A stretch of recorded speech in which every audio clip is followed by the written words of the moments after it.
Shareholding in any concession is a reflection of two factors, principally the investment and the effort.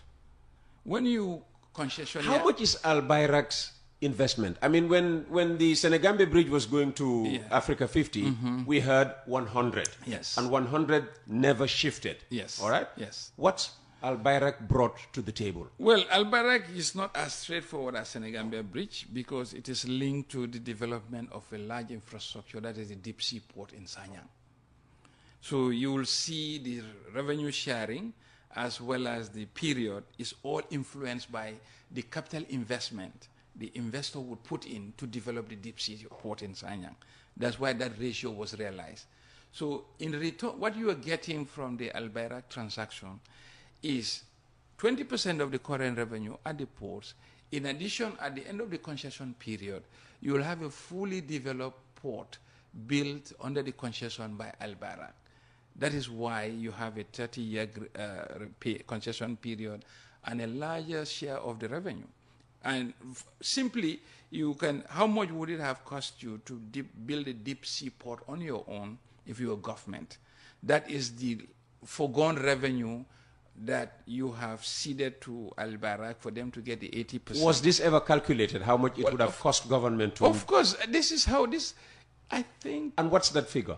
I don't have the transaction off my head, but I want to just assure the listeners, nobody will do a concession without modeling the cash flows.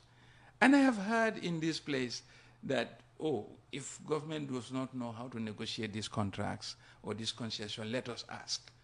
While we may not prefer or profess to know it all, but we do also take our safeguards. We make sure that best practice of the industry is invoked in any transaction. And in the case of the port transaction specifically, I don't want to deal a lot in the ports because that's a sector, but as a minister, I ought to know, and I'm giving you the answer. A transaction advisor was hired to support both the government position, because the transaction advisor's role is to advise the government on structuring the transaction so that the best interest of government. And that's not only that. It's not only the transaction advisor advice that will be taken. The government also have experts in the Ministry of Works, in the Ministry of Finance, that will look at this transaction and look at it from national best interest. So when you have the port and you said, oh, 80-20, no, that's not the only payoff. How about the deep sea port that will be built in Sanyang, which is a part of the concession agreement?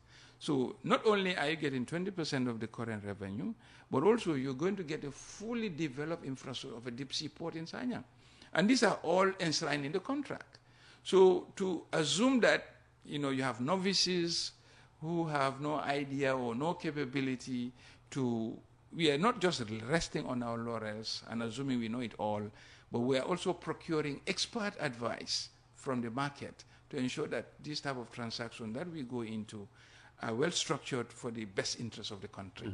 As Minister of Finance, you may not be the right officer to ask this question, whether this deep sea port in Sanyang will ever be built, given the difficulty now with the locals as to access. Well, those are social aspects of the project, but the investment rationale is there, and that if we want to inform the profit sharing and the concession period. And just, worst case scenario, where the port not to be built, how will that affect this 30-year lease of... Well, that's where the agreement, that's where the agreement will be looked at, because those are conditions enshrined in the agreement. If defaults happen, that's like you negotiate the contract. And there are various ways, our legal team, we hope we don't get there. But in the event that that did not happen, because that formed the basis of the cash flow projections, that formed the basis of the revenue sharing, and that formed the basis of how much it will take to invest. So we don't know. All these are future events. If, God forbid, in the unlikely event it doesn't happen, because that's the contract has conditions. Because that's what's in it for us, is the deep sea port. Of course. Because already Albayrak has taken on, an entity that is making money. Of course. I think this is like you are foregoing current revenue for long-term asset investment. So that's it. But I'm just giving you how these type of transactions are structured. And we can go on and on and on. But be rest assured, best best talent of government is deployed to any transaction of a long-term nature like this.